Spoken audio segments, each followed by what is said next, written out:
사이다 무비튼. 남편과의 결혼 2년 차에 나는 임신을 하게 됐다. 우린 계속 맞벌이를 했었는데 이제 슬슬 아이가 갖고 싶다는 이야기가 나오면서 일을 관두고 임신에만 집중했다. 근데 생각보다 바로 아이가 생겨서 너무 기뻤다. 첫 임신이라 모르는 것 투성이었지만 직장 동료들이 모두 애 엄마였기 때문에 많은 것을 알려줬다. 게다가 우리 아기 입히라며 옷을 물려주기도 하고 안 쓰는 유모차도 갖다 준 덕분에 돈도 아낄 수 있었다. 당연히 우리 부모님도 기뻐하셨지만 시어머니는 유독 더 손주를 바라고 계셨기 때문에 임신 소식을 말씀드리자 "그게 진짜니? 드디어 나도 할머니가 되는구나" 라며 진심으로 기뻐하셨다. 그 후 나는 무사히 임신 기간을 보냈고 예쁜 딸을 낳았다. 너무너무 귀여운 나머지 우리 부부는 아기에게 푹 빠지고 말았다. 남편도 적극적으로 육아를 도와준 데다 잠도 잘 자는 아이라 키우기가 쉬웠다. 시어머니는 태어난 순간부터 "어쩜 이리도 귀여울까? 우리 손녀 얼굴을 드디어 보는구나" 라며 손녀 바보가 되셨지만 그 당시 시아버지는 단기 출장으로 다른 지역에 계셨기 때문에 손녀 얼굴을 뒤늦게서야 보셨다. 그 후 출장에서 돌아오시자마자 곧바로 시어머니와 함께 우리 집에 와주셨다. 근데 오시자마자 이게 뭐야? 사람 얼굴이 뭐 이렇게 생겼냐? 애가 너무 못생겼구나. 라고 하셨다. 사실 나도 아기를 낳은 후 우리 애가 왜 이러지? 라는 생각을 했을 정도이긴 했다. 신생아 특유의 이마도 사라지고 볼에 솜털이 빠지더니 머리털까지 거의 다 빠져서 완전 대머리가 돼버렸으니까. 하지만 처음 만난 손녀에게 못하는 말이 없으시네? 하는 생각이 들었다. 시어머니는 "아직 머리가 없으니까 그렇죠. 당신이랑 똑같네요 뭐" 라며 가볍게 시아버지의 말을 받아치셨다. 하지만 시아버지는 그래도 우리 애들 태어났을 땐 이 정도로 대머리는 아니었어. 심지어 훨씬 더 귀여웠다고. 라고 하며 아쉬운 듯 아기를 바라보셨다. 처음으로 손녀를 보여드리는 자리인데 왜 내가 그런 말을 들어야 하는 거냐며 기분이 점점 안 좋아졌다. 게다가 시아버지는 머리숱이 없어도 너무 없구나. 혹시 병에 걸린 건 아니니? 몸에 무슨 문제라도 있는 아이 같구나. 라며 계속 선 넘는 말들만 하셨다. 그 말에 너무 어이가 없어서 그냥 바라만 보고 있었는데 시어머니가 "무슨 말이 그래요? 갓난아기는 원래 다 그런 거예요. 여기까지 손녀 얼굴 보러 와서 자꾸 이상한 소리 말아요" 라며 시아버지께 한 말씀 하신 후 "미안하다 원이야. 아버님이 한 말은 신경 쓰지 말거라" 라고 하며 나를 위로해 주셨다. 그 후 시부모님은 돌아가셨지만 내 머릿속엔 시아버지가 하신 말이 자꾸 맴돌았다. 주변에 아이를 키우는 친구들한테도 다 물어봤다. 친구들은 에이, 걱정하지 마. 애가 클수록 머리털도 풍성하게 자라니까. 라고 했지만 정말 병에 걸린 걸 수도 있다고 생각하니 마음이 너무 불안했다. 그날 밤 남편이 퇴근하고 돌아와서는 오늘 부모님 오셨었다며? 좋아하셨어? 라고 물었다. 그 말을 듣자 나도 모르게 불안한 마음이 커지면서 눈물이 차올랐다. 그러자 남편이 깜놀하며 왜 그래? 무슨 일 있었어? 라고 물었다. 나는 시아버지에게 들었던 말들과 불안한 마음을 솔직하게 고백했다. 그러자 남편은 극대노했다. 곧바로 집을 뛰쳐나가더니 시댁으로 향한 듯했다. 그리고 남편은 시댁에 가자마자 원희한테 왜 그런 말을 하셨어요? 할 말이 있고 못할 말이 있죠. 게다가 소중한 우리 딸한테까지 악담을 하다니.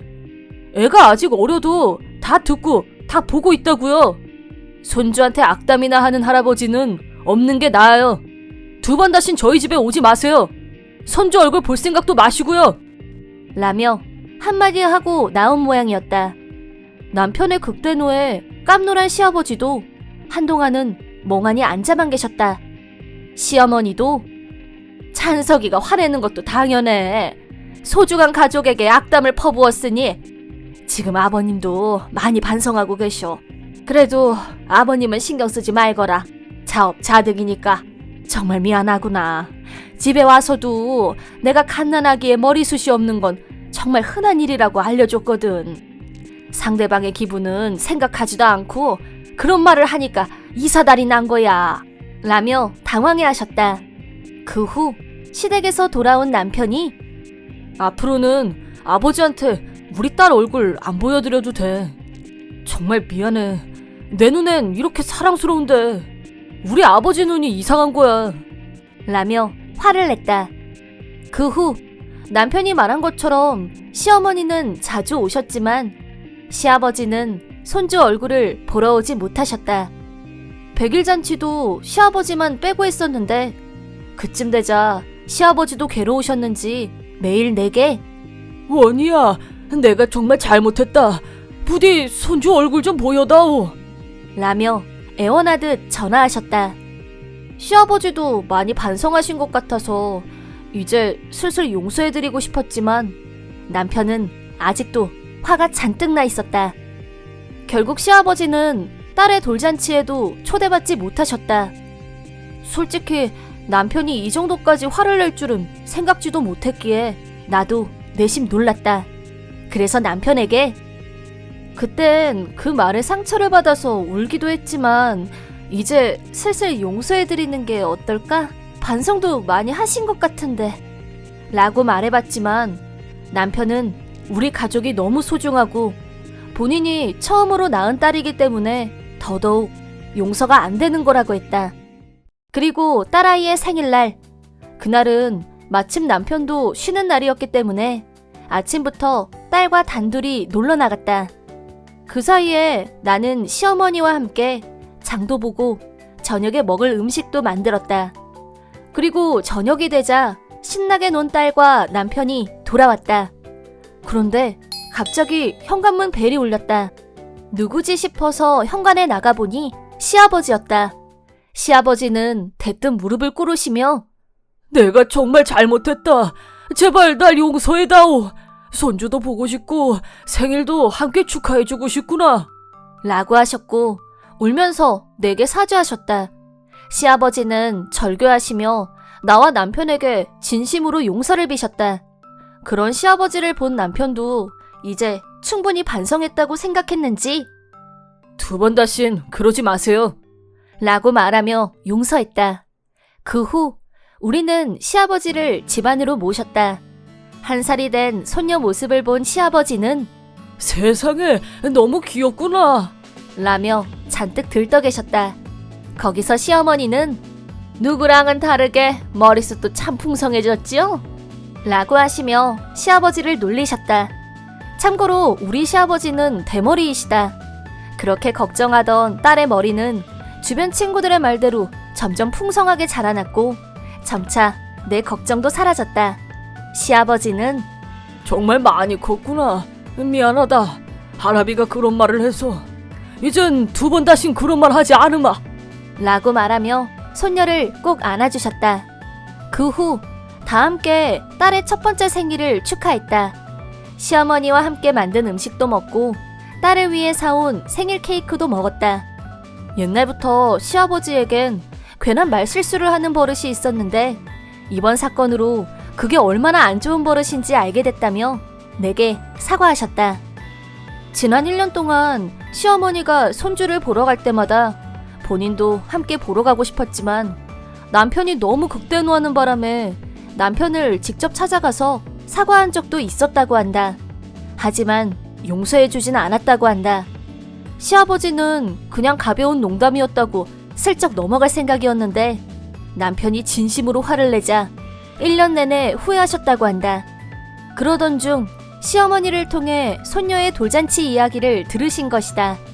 이날을 함께하지 않으면 앞으로도 계속 못 만날 것만 같아서 무작정 우리 집으로 달려오셨고 오늘은 꼭 용서를 받겠다며 다짐하셨다고 한다. 시아버지는 남편에게 내가 정말 잘못했어. 손주 얼굴을 보게 해줘서 정말 고맙다. 라고 하셨다. 그 사건 이후 시아버지는 진심으로 반성하셨고 말하기 전에 한 번 더 생각하고 말하게 됐다고 한다. 솔직히 시아버지의 그 농담은 아직 용서가 되진 않지만 1년이나 모두에게 버림받고 고통받으셨으니 이만하면 됐지 싶다. 이번 기회로 다 같이 딸아이의 생일을 축하해줄 수 있어서 정말 다행이다. 딸도 그런 할아버지가 좋았는지 계속 할아버지 품에 꼭 안겨 있었다. 시아버지는 계속 너무너무 귀엽구나. 정말로 귀여워. 라고 하시며 손녀 바보가 되고 마셨다. 입은 재앙의 근원이라는 말처럼 시아버지도 이번 일을 통해 깊은 깨달음을 얻으신 것 같다. 앞으로는 딸아이에게 다정다감한 할아버지가 돼주실 것 같다. 이번 영상은 어떠셨나요? 재밌게 보셨다면 구독, 좋아요에 댓글까지 달아주시면 감사하겠습니다. 그럼 다음 영상에서 만나요.